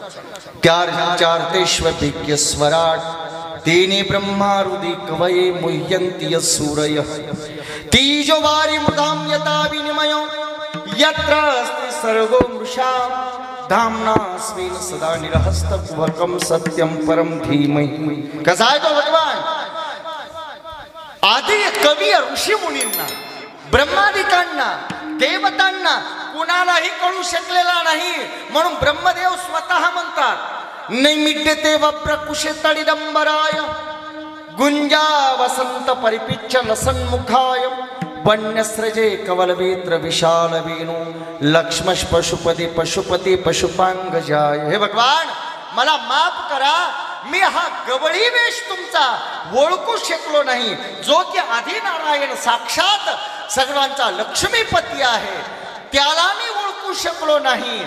तो गवळ्याच्या वेशामध्ये येऊ शकतो हे माझ्या कल्पनेच्या बाहेर आहे. म्हणून मला माफ करा का मी या गवळी वेशाला पकडू समजू शकलो नाही. एवढा ब्रह्मादिकांचा सुद्धा दाता, त्यांचाही जगतपिता, एवढा मोठा व्यापक विश्वाकार निर्गुण निराकार असा अव्यक्त सर्व साक्षी निरामय नित्य अशा अनंत उपाधीने शास्त्राने ज्याचं वर्णन केलेलं आहे तो साधा गवळ्याचा एक मुलगा बनू शकतो हे माझ्या मनाला पटलेलं नाही. म्हणून मी तुम्हाला ओळखू शकलो नाही. पण असा जरी असेल तरी एवढा प्रभू भावे तेने संपुष्टी राहावे. केवळ तो भावनेने आकळल्या जाऊ शकतो. या हृदय मंदिरामध्ये तो राहू शकतो. संपुष्टीमध्ये हृदय शब्द करण्यासाठी अर्थ का आहे, का मला संकोच वाटतो, तर त्याचं कारण असं आहे की हृदयामध्ये तर भगवान पहिलाच आहे का. मग वेगळा त्याला आकळण्याची ते वेगळं चिंतन होईल. म्हणून इथे हृदय जरी आपण शब्द घेतला तरी हृदय केवढं आहे हो, हृदय केवढं आहे, हृदय केवढं आहे. संपुष्टी जिथे भगवंताचं राहण्याचं स्थान किती किती सूक्ष्म सांगितलं माहिती आहे का. किती तुम्हाला कुसळ माहिती आहे का. कुसळ कुसळ हे डोंगराला कुसळ, कुसळाचं टोक माहिती आहे का. या कुसळाच्या टोकाचे किती, कुसळाच्या टोकाचे बर का 18 तुकडे करा. किती किती करायचे 18. आणि पुन्हा त्या 18व्यातल्या एका तुकड्याचे 625 अब्ज एवढे तुकडे करा. किती गणित सांगितलेलं शास्त्र. किती करायचे 625 अब्ज एवढे तुकडे करा. केवढं कुसळ आहे करता येते. एवढंच लक्षात घ्या की ते अशक्य आहे, काही उरतं का नाही याचा विचारही आपण करू शकत नाही. एवढं हृदय संपुष्ट मांडलेलं आहे. एवढ्या हृदयामध्ये एवढा कसा राहत असेल, केवढा ज्याने एका पावलामध्ये विश्व व्यापलं, किंवा ज्याने एका आपल्या मुखामध्ये 14 भुवन ज्या मातेला दाखवली, केवढा आहे भगवान. हा किती आहे. बळराम दादा एके दिवशी आले, आई अगं आई काय, अगं यानं माती खाल्ली म्हणले. आज काय केली, माती खाल्ली. मातेने छडी हातामध्ये घेतली आणि सांगितलं अरे बाबा माकड मिस्त्री अस्त्र खात होता, चोरी करत होता, हे बरं वाटत होतं, पण आता माती काय खायची गोष्ट आहे का. घेतली हातामध्ये चांदीची छडी आणि मारण्यासाठी माता पकडलं कृष्णाला, धावलं आणि मारण्याला धावली. म्हणले थांब कृष्णा, काय म्हणले तू आज माती खाल्ली. म्हणले ना आई गाई नाही खाल्ली मी माती, आई गाई नाही खाल्ली मी माती, आई गाई नाही खाल्ली माती, आई गाई नाही खाल्ली माती. बलराम दादा खोट बोलतो, बलराम दादा खोट बोलतो, बलराम दादा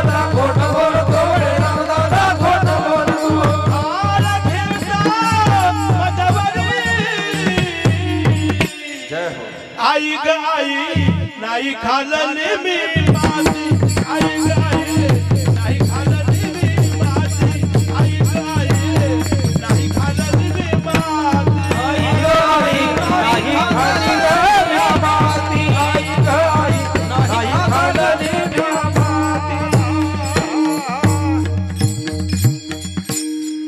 मी माती नाही खाल्ली. बळीराम दादा खोट बोलतो, खोट बोलून मला आळ घेतोय माझ्यावर. खोटं बोलतोय तो, पक्षपात करत आहे माझ्याशी. अरे म्हणली पक्षपात करत आहे, म्हणले मी खोटं नाही खाल्ली. मी ना हम भक्षितांब सर्वे मिथ्याभिवीक्षणम, हे सगळे खोटं बोलते. यशोदा म्हणले वा, राजा हरिश्चंद्राचा अवतार माझ्याच उदरी जन्माला आलाय. खोल म्हणली तो. काय छडी घेतली हातामध्ये आणि मारण्यासाठी काठी उगारली आणि उगरल्या बरोबर माता यशोदेनं पाहिलं.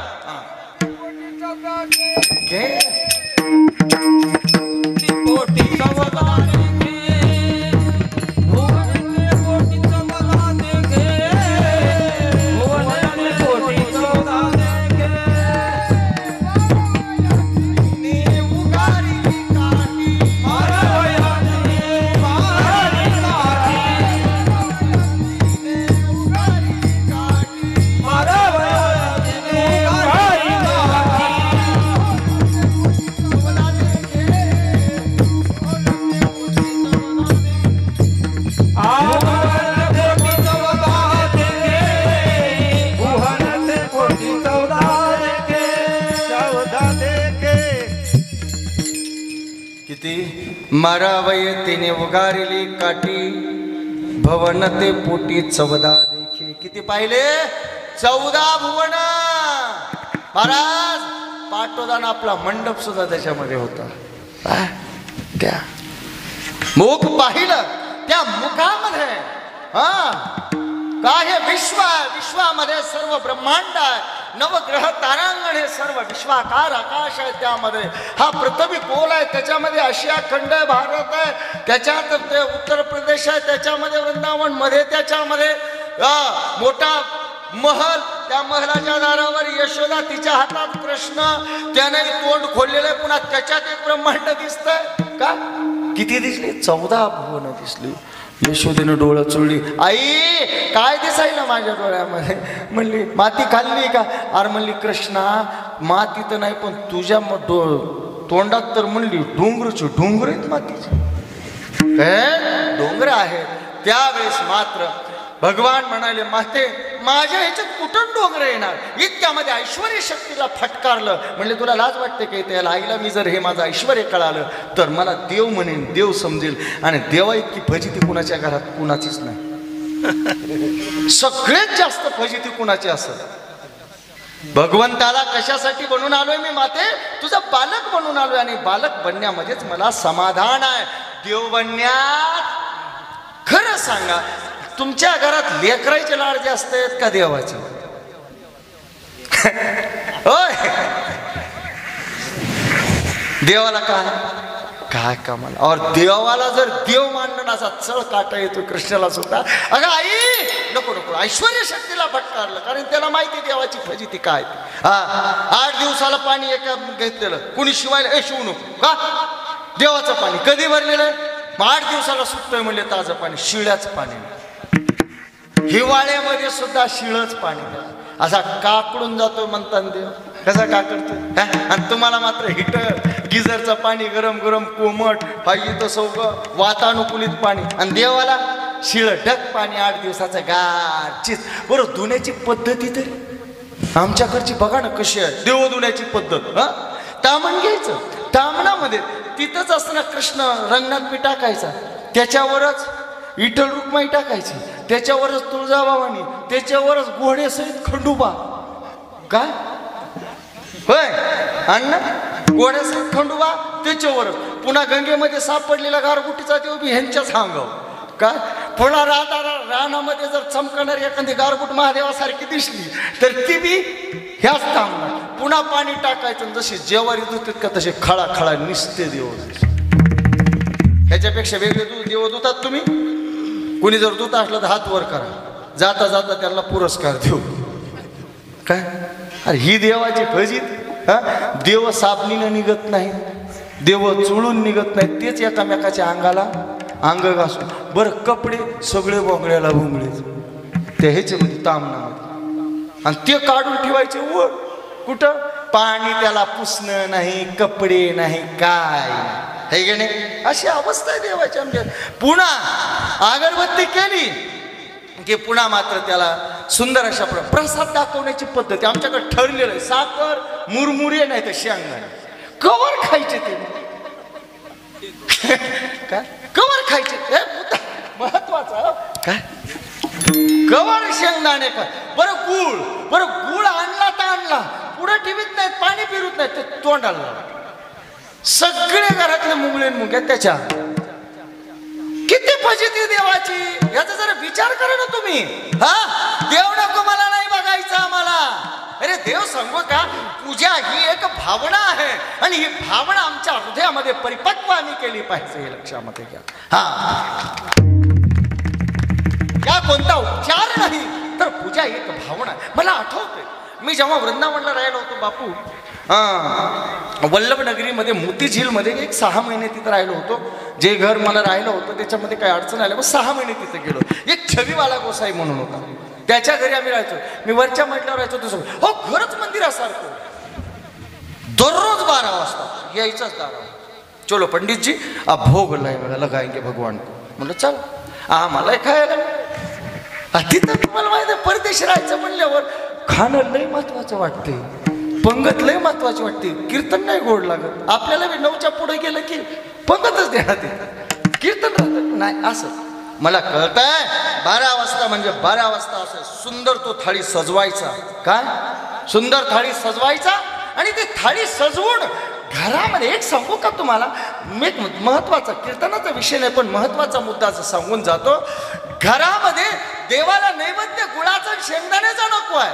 जे घरामध्ये तुम्ही तुमच्यासाठी बनवलेलं ना याचाच नैवेद्य भगवंताला दाखवा. आणि दुसरी गोष्ट एक सांगतो, जे भगवंताला नैवेद्य दाखवू शकत नाही ज्या पदार्थाचा, तो पदार्थच तुमच्या किचन मध्ये येऊन देऊ नका. ही खरी पूजा आहे. बरोबर आहे का. जे भगवंताला तुम्ही खाता ना ते भगवंताला खाऊ घाला, आणि जे भगवंताला चालत नाही ना ते तुम्ही खाऊ नका. याच्यापेक्षा आहार शुद्धी वेगळी काही करायची गरजच नाही ना. बरोबर आहे का. आम्ही असं आणतो आमच्या किचन मध्ये. कधी कधी असं वाटतं कब्रस्तान आहे का किचन आहे हेच कळत नाही. काय जिथं मुर्दे पुरल्या जाते त्याला काय म्हणते, कब्रस्तान. बरोबर नाही. आणि जिथं मुर्दा जाळल्या जातो त्याला काय म्हणते, मशाल. बरोबर आहे ना. हा मग मला सांगा, ज्या किचन मध्ये कोंबड शिजवल्या जाते आता मुर्दाच आहे की, हा त्याला काय म्हणायचं, मशाल. आणि जिथं मुर्दा पुरल्या जातो त्याला काय म्हणायचं, कब्रस्तान. मग हे पोट काय झालं, कब्रस्तान हे बनवू नका. मला सांगायचा मुद्दा एवढा की या आहारामध्ये बदल करा, मग भक्तीला लागा. विठ्ठल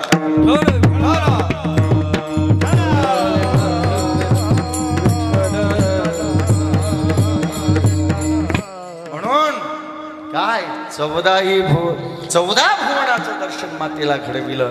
मला सांगायचं केवढा आहे प्रभू, एवढा. पण एवढा जरी असेल तरी तो संपुष्टामध्ये म्हणजेच ताब्यामध्ये भगवंताच्या, तो मात्र केवळ कशामुळे आला तर भावनेमुळे. म्हणले मग महाराज नेमका एवढा एवढा एवढा भगवान आहे म्हणतात, तो केवळ भावनेनेच आकळल्या जातो. होय भक्ती केला तैसा, होय भक्ती केला तैसा, होय भक्ती केला तैसा, होय भक्ती केला तैसा.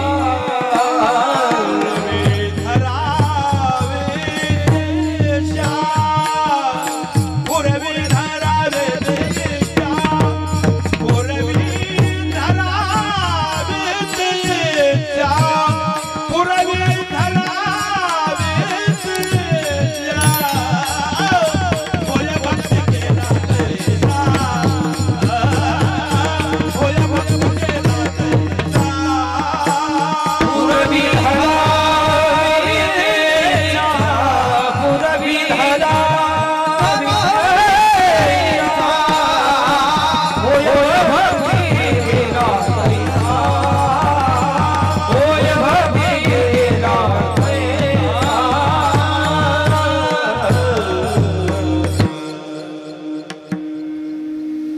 बघा किती समर्पक उत्तर त्याचं पुढे तुकोबरायाने दिलेलं आहे की भगवंताचं यतंबूत स्वरूप सांगता येत नाही म्हणून एवढा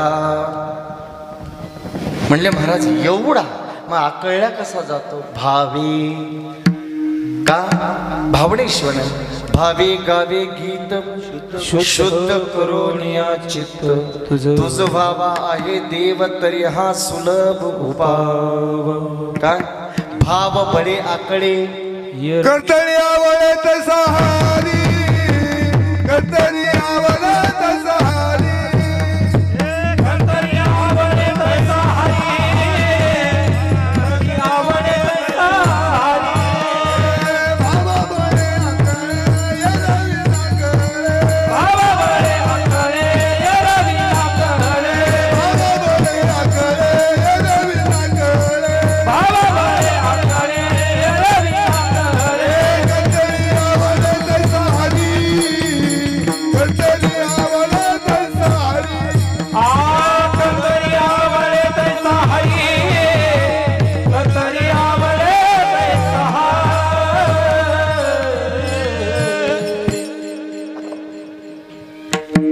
कसा भाव बडे आकळे येरवी नाकळे करतळी आवळे तैसा कसाय भावनेशिवाय भगवान त्या ठिकाणी मिळू शकत नाही मग म्हणले महाराज तुम्ही तर म्हणतात की भगवान एवढा आहे मग तो भावनेने आकळल्या जातो म्हणले मग नेमका बनतो कसा अरे बाबा बनतो कसा हे सांगणंच मला शक्य नाही त्याचं रूपच निश्चित नाही कारण की त्याचं रूप काय धरणार आहे हे मी ठरवणारा नाही तर भक्ताची भावना ठरवते म्हणून तर मी एवढा म्हणलोय म्हणतात तुकोबाराय जरा माघारी आणखीन तुकोबाराय एवढा कशामुळे म्हणतात भगवंताचं स्वरूपच कशावर अवलंबून आहे त्या भक्ताच्या भावनेवर अवलंबून आहे मग कसं म्हणते एवढा तेवढा आहे होय म्हणून म्हणतात एवढा प्रभू भावे तेने संपुष्टी राहावे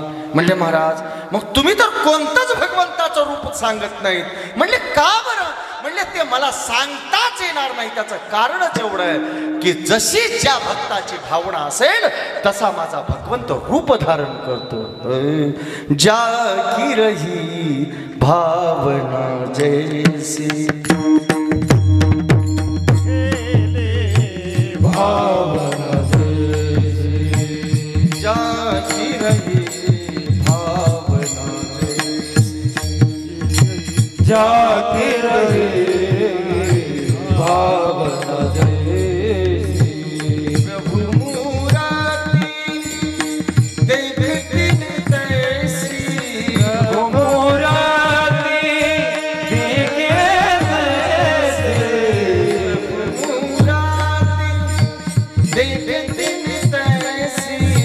प्रभु मोरा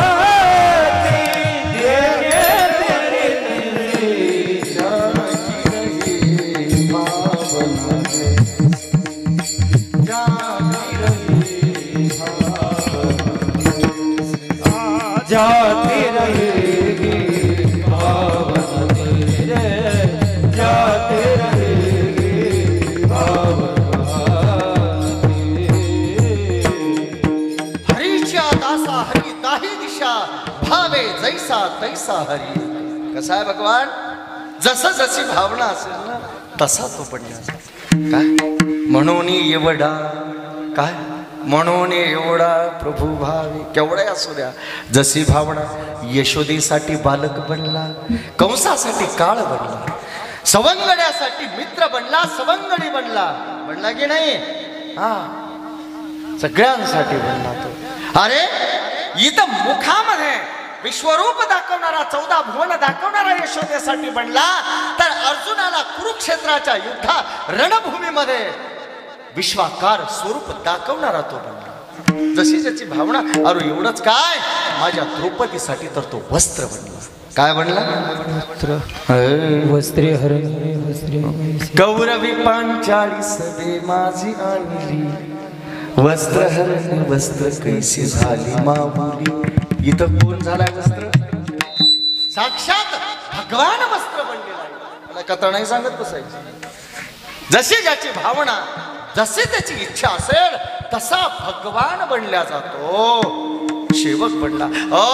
माझ्या नाथांच्या इथं तो श्रीखंडाच्या रूपाने पाणी वाहणारा बनला की नाही? हा, मी एक तुम्हाला उदाहरण सांगतो. जशी भावना असेल तसा. बघा, आपल्याकडे ज्ञानराज आणि संत नामदेव तीर्थाटन करण्यासाठी गेले, बरोबर आहे? तीर्थयात्रा करायला गेले आणि तीर्थयात्रा करायला गेल्यानंतर एक प्रसिद्ध कथा आहे त्यांचं. एक राजस्थान प्रांतामध्ये एक प्रसिद्ध भक्त आहे त्यांचं, त्याचं नाव आहे त्रिलोचन. या भक्ताचं नाव काय आहे? त्रिलोचन. या त्रिलोचनाच्या घरी जेव्हा ज्ञानराज गेले, साष्टांग प्रणिपात ज्ञानराजांच्या चरणावर केला आणि षोडशोपचारे पूजन ज्ञानराजाने नामदेवांचं त्या ठिकाणी त्रिलोचन भक्ताने केलं. जाता जाता पूजन भोजन वगैरे झाले, अतिथी सत्कार झाला. ज्ञानराजांच्या चरणावर नतमस्तक होऊन सांगितलं, माऊली मला एक असणारा काहीतरी साधन द्या, मार्ग सांगा. कशाची? एक ईश्वर प्राप्तीचा मार्ग सांगा. ज्ञानराजांनी एकच सांगितलं, येणाऱ्या अतिथीच्या आणि साधू संतांची सेवा करावी, एवढा मार्ग सांगितला. आणि एक सांगू का, मग या त्रिलोचनाने आणि त्यांच्या पत्नींनी बाबांनो अखंड सेवेचा, अतिथीच्या आणि साधू संतांच्या सेवेचं व्रतच जणू काय स्वीकारलं. रात्रंदिवस सेवा चालू असते. कित्येक वर्ष होऊन गेली पण सेवा कधी थांबली नाही. कोण्याही रूपाने यांची सेवा चालू झाली. पण थोडं शरीर थकले, दोघेही पती पत्नी थोडे थकले आणि संध्याकाळी बोलता बोलता आपल्या पत्नीला म्हटले, होय का, ऐक ना. म्हणले काय? आता खूप आनंद येतो साधू सेवेमध्ये, नित्य आपण साधू सेवा घरामध्ये केली ते भाग्य आहे आपलं. माऊलींनी असताना हे आपल्याला व्रत दिला आणि ते आपण जोपासलंय, आनंदही तेवढाच येतो. पण काय करावं, आता शरीर थकलेलं आहे आणि तूही आता थकलेली आहे, एवढा स्वयंपाक तुला होत नाही. मग एक काम करू, एखादा सेवक. त्यांची पत्नी म्हणाली, बघा ना, अखंड अशी सेवा होत राहावी ही माझी इच्छा आहे, पण एखादा सेवक जर मिळाला आपल्याला मोलाने, आपल्याकडे काय माणसं मोलाने सेवायला ठेवतात, असा जर मिळाला तर आनंद होईल. ते म्हणले ठीक आहे, तूही थकलेली आहेस, मी उद्याच्याला पाहतो म्हणले काही सेवकाचं. असा संध्याकाळी चर्चा झाली आणि सकाळी त्रिलोचन उठले आणि उठले की बरेच माणसं स्नान केले की मंदिरात. त्रिलोचनही त्या ठिकाणी गेले, यांच्यामध्ये लक्षामध्येच नाही. आणि इकडे मात्र बाहेर रस्त्यावर आले की समोरून भगवंताने एका सेवकाचं रूप धारण केलं आणि त्यांच्या समोर उभे राहिले. राम राम शेठजी, राम राम. राम राम म्हणा की राम राम. का देवाचं नाव घ्यायला मी सांगत असतोय मुद्दाम, देवाचं नाव घ्यायला लयच कठीण जाते आम्हाला. बरेच माणसं म्हणतो भावकीत राम राम. हा तुमच्याकडे घालतात का भावकीत राम राम? नाही काय मरत आहेत का माणसं? सुतक पडलं की नाही जमत, खायला जमत. ह्यांच्या घरी बनत नाही तर शेजारचा मुकाट्याच आणून देतो मागच्या दरवाजा. कडू घास काढावा लागतोय. एक घास घ्या, बळच खाऊ लागतो. चतकोर तरी खा, हे घे खातो चतकोर. संध्याकाळी जातो आरतीवर, दुसऱ्या दिवशी योग खातो आणि तिसऱ्या दिवशी तर सावडणं झालं की म्हणले आता पाणी करायला दररोज एक नवा पदार्थ खाऊ घालावा लागतो. आणि पुन्हा माणसं एवढे हलकट असे आपल्या फायद्याचे नियम बनविलेत सगळ्यांनी. म्हणले बघा ना कसं आहे, पाण्याला मागायला लाज वाटू नये, खायला नाही तर काही काही माणसं दुसरे म्हणतात बघा बाप मेला ह्याला खायचं सुचायला, एका भाकरी बागाना दोन भाकरी लागायला तर असं कुणी नाही म्हणू नाही. म्हणून बापू एक नियम बनविला, म्हणले पाण्याला एकदाच वाढावं लागत. काय का पाण्याला काय म्हणले एकदाच. मग इतकं बाया कुंडाल पण वाढतात त्याच्यामध्ये, छा ह्याला सरता सरत नाही नाना वेद पदार्थ. पुन्हा म्हणले उरलेलं गाईला काय शास्त्र आपल्या, म्हणजे पोटाचे मात्र शास्त्र त्यांनी सगळे बनवले. काय मी म्हणत असतो, माणसाने भोजनाचा प्रत्येक नियम बनवला की नाही? अरे पण भोजनाचा जसा नियम बनवला ना, मी एक हात जोडून विनंती करेल बाबांनो, एक माझ्या विठ्ठलाच्या भजनाचा सुद्धा नियम बनवा. जीवनामध्ये कल्याण जोपर्यंत आमची भक्ती नियमाचं स्वरूप घेत नाही तोपर्यंत ना. एक सांगू का, भोजनापेक्षाही आम्हाला अपरिहार्य ज्या दिवशी भजन वाटेल त्या दिवशी समाज समजावं आम्ही येची देही येची डोळा भूक मुक्तीचा सोहळा हे सार्थ वचन आमच्या मुखामध्ये असेल. हे पण कुणी बरेच माणसं म्हणतात महाराज घरात समाधानच नाही हो. कुठलं माती राहीन कारण कुठलं राहीन समाधान. अरे इथे आम्ही तो इतिहास वाचतो. गिधाडांनी सुद्धा मरता क्षणी एक रावणाचं नाव तोंडाला घेतलं नाही जटायूने सुद्धा की जोपर्यंत लक्ष्मण त्याच्या कानामध्ये राम म्हणत का तर माझा एखादा क्षण वाया जाईल राम भजनापासून. आणि आम्ही 5 मिनिटं तरी द्या एवढे भाषणाला निश्चित भाषणाला मात्र बाबा बाबा बाबा विचार काही करायचं नाही. घरामध्ये असं बसायचं आणि निवांत भजन करायचं. राम कृष्ण हरी जय जय राम कृष्ण हरी राम कृष्ण हरी जय जय राम कृष्ण हरी राम कृष्ण हरी जय राम कृष्ण हरी राम कृष्ण हरी जय राम कृष्ण हरी ओ राम कृष्ण हरी जय राम कृष्ण हरी राम कृष्ण हरी जय राम कृष्ण हरी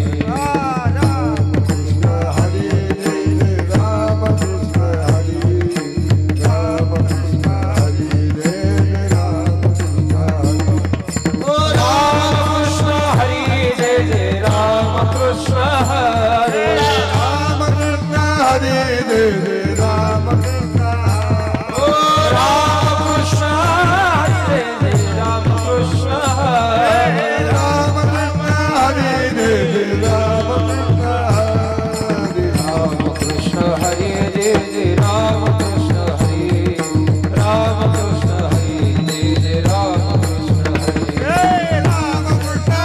जय राम कृष्ण हरी राम कृष्ण हरी जय जय राम कृष्ण हरी कृष्ण हरी जय जय राम कृष्ण हरी राम कृष्ण हरी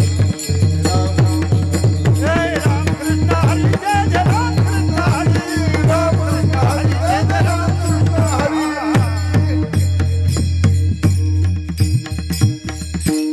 बापू एक गमतीची गोष्ट सांगू का? हे मी घरी असं भजन करा म्हणून सांगायलो काय नाही इथं सुद्धा तोड खोललं नाही. काय कानसुलात हाणून घेऊ का काय मलाच कळालं. आता हे भजन तरी कुठं गेलो करणार नेमकं येत मला कळालं. भजन नियम करा. हा माणसाला देवाचं नाव घ्यायला लाज वाटते. नवऱ्याला बायकोची बायकोला नवऱ्याची पटतं का होतं मला ते नाही. एक सांगू का हनुमंत महाराज ज्याला देवाचं नाव घ्यायला लाज वाटतं ना त्याचं जगणं लाजीरवा नाही हे लक्षामध्ये. अरे तो तर आमचा स्वाभिमान म्हणून नियम बनला पाहिजे. मला इथे काय सांगायचा मुद्दा आले शेठ रामराम केला. रामराम शेठ याच्या स्थानावर या 2 मिनिटं फक्त घेणार आहे आपण मूळ स्थानावर. देवी कशा मुलगी आले त्यांनी कानात येऊन सांगितलं मला म्हणले 9:20 पर्यंत करा. तुम्ही म्हणता महाराजांनी कमन पुढे नेलं. पुढे गेले ते आहेत का बसले तुम्ही इथं राहा बाबा. जबाबदार माणूस ते कानात येऊन मला म्हणले महाराज 9ला बरोबर नाही पुढे 15 मिनिटं तरी लांब. मी म्हणलं कशामुळे सांगितलं त्यांनाच माहिती पण कानात येऊन सांगून गेले. मला इकडे कळालं नाही. बापूंनी त्यांना कधी इशाऱ्यावर सांगितलं तेही मला कळालं नाही. नाही असं आणि म्हणून काय त्रिलोचन त्या ठिकाणी रामराम शेठजी म्हणले कोण रे बाबा तू काय कोण. त्रिलोचनाने विचारलं तू कोण आहेस. म्हणले शेठजी माझं नाव आहे. म्हणले अंतर्यामी. काय नाव आहे अंतर्यामी. म्हणले काय काम करतो. म्हणले काय नाही असंच फिरतो. म्हणले काय खातो. ते खातो म्हणले. आणि म्हणले तू कुठला आहेस. म्हणले तसं काय नाही जिथं मुकाम ते गाव म्हणलं. म्हणले आई वडील. म्हणले त्याचं काय तपासत नाही. म्हणले ह्याचे काय आई वडील असतील हे अंतर्यामीचे काय काही नाही. म्हणले मग काय. म्हणले काय नाही जिथं मिळालं काम तिथं करायचं खायचं एवढंच. म्हणले येतो का मग घरी.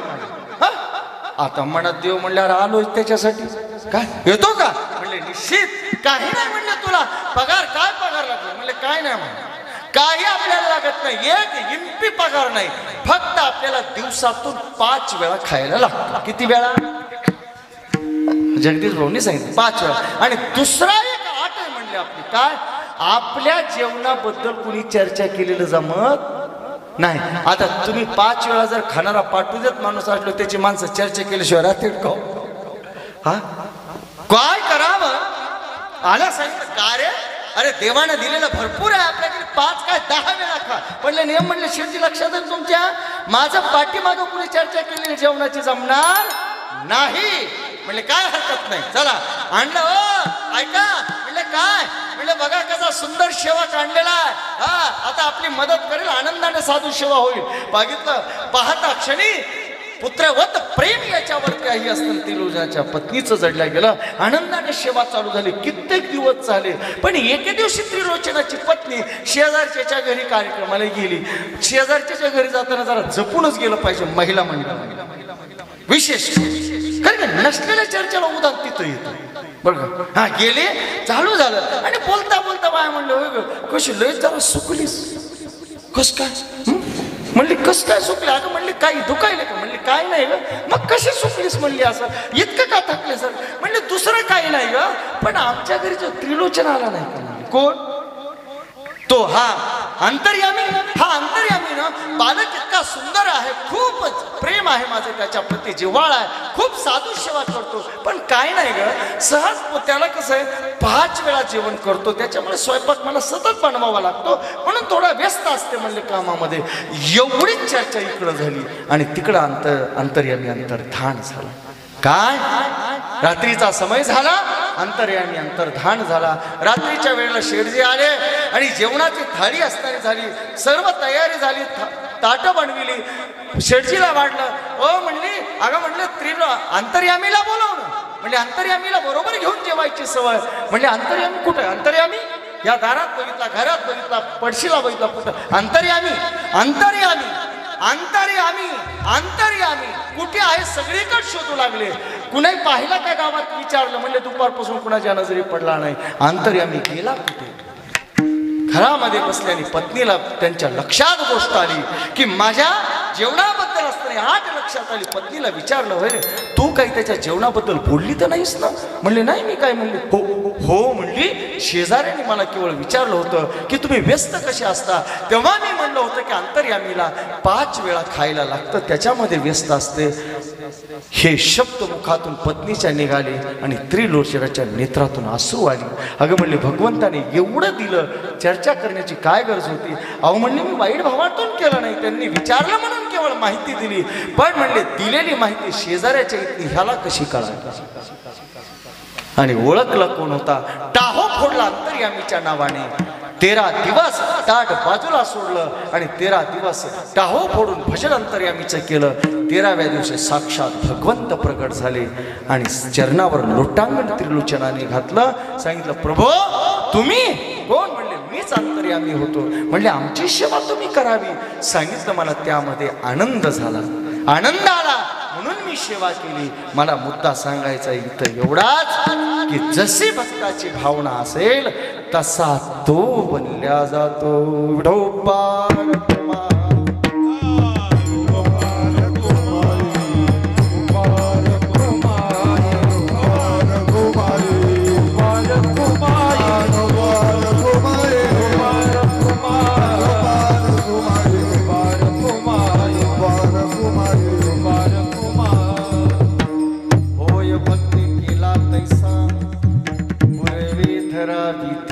म्हणले महाराज त्याला विशेष काही लागतं का म्हणले काही लागत नाही. एवढा जगदानी एवढा म्हणले महान आहे. अरे सगळं जग हे आपल्याला दान दिलं जीवन कुणी दान दिलं तर आता विस्तार नाही करत फक्त जीवन सुद्धा असताना त्यानेच दान दिलेलं आहे आपल्याला. त्याला काही लागत नाही फक्त काय लागतं तुळशी दळ एवढंच लागतं. मागे तुळशी दळ पाणी जोड त्याला बाकी एवढा जगदानी. मागे तुळशी दळ पाणी पत्रम पुष्पम फलम त्वयम यो मे भक्त्या प्रयश्यती. त्याला काय लागतं एक सांगू का एकच मुद्दा सांगतो तुम्हाला. माझा भगवान तुळशीच्या पानाने सुद्धा प्रसन्न होतो. तुळशीचं पान लय साधं समजू नका. आता हे सांगायला तुम्हाला 1 घंटा लागेल म्हणून ते सांगत नाही. तुळशीचं पान म्हणजे सर्वस्व याचा अर्थ काय साधावा तो देव सर्वस्वाचे साठी प्रारब्ध तुटे क्रियमान मग कास याने पुन्हा संसार बीजाची अंकुर दग्ध होती काय कारण की सर्वस्व म्हणजे काय प्रत्येक क्रिया भगवंताला अर्पण करणं हा तुळ कारण की पूर्ण समर्पण भाव म्हणजे तुळशी पान आहे उगाच नाही साधे काय हनुमंत महाराज म्हणून जेवणाच्या शेवटी भगवंताच्या तिथं तुळशी का ताटावर शेवटी सोडल्या जाते का भगवान त्या प्रसादाचा स्वीकार तुळशी पानाशिवाय घेत नाही त्याचं कारण आहे आपण नाही का सगळा जर संसार सोडून दिला तर आपण काय म्हणतो प्रपंचावर आपली तुळशी पत्र सोडून म्हणजे सर्वस्वाचा त्याग सर्व समर्पण म्हणजे तुळशी पत्र काय सर्व रूपाने त्याला शरण जाणे हे तुळशी पत्र अहंबाच्या चित्त अंग देवोनिया शरणरी जैसे महोदधी गांग निघाले जैसे कोण म्हणतात मौली ज्ञानेश्वरी मध्ये म्हणतात सर्व रूपाचं समर्पण म्हणजे तुळशी आहे पण दुसरा एक मुद्दा पानाने एका फळाने एका फुलाने भगवान प्रसन्न होतो हे मला माहिती आहे पण एक पान देण्यासाठी तुम्हाला भाव द्रौपदीचा धारण करावा लागेल या मुद्द्यावर लक्ष द्या मागे भाजी पाना बेटा यासाठी तुम्हाला भाव द्रौपदीचा घ्यावा लागेल एका फळाने प्रसन्न होतो पण भाव तुम्हाला शबरीचा धरावा लागेल एका फुलाने प्रसन्न होतो पण भाव गजेंद्राचा धरावा लागेल पाण्याच्या गुळीने प्रसन्न होतो पण भाव रंती देवाचा ठेवावा लागेल तेव्हा तो प्रसन्न होईल म्हणले पण भगवान असा होतो कसा नेमका म्हणले एवढा मोठा अव्यक्त निराकारी पण तो एवढा सोपा केवळ तुकोबर आहे म्हणतात त्या भावनेपोटी झाला अभंगाचं शेवट आला नावा रूपा आला नावा रूपा आला नावा रूपा आला नावा रूपा आला नावा रूपा आला नावा रूपा आला नावा रूपा आला नावा रूपा तो कामाने झाला झोपा तो कामाने झाला झोपा होय भक्ती केला कैला होय भक्ती केला कैला तू कामाने झाला झोपा तू कामाने झाला झोपा होय भक्ती केला तैसा होय भक्ती केला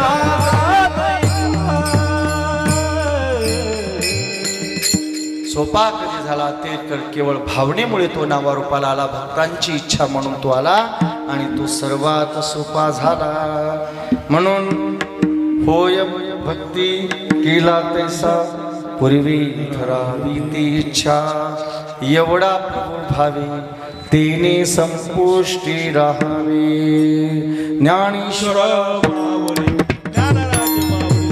ज्ञानेश्वर माऊली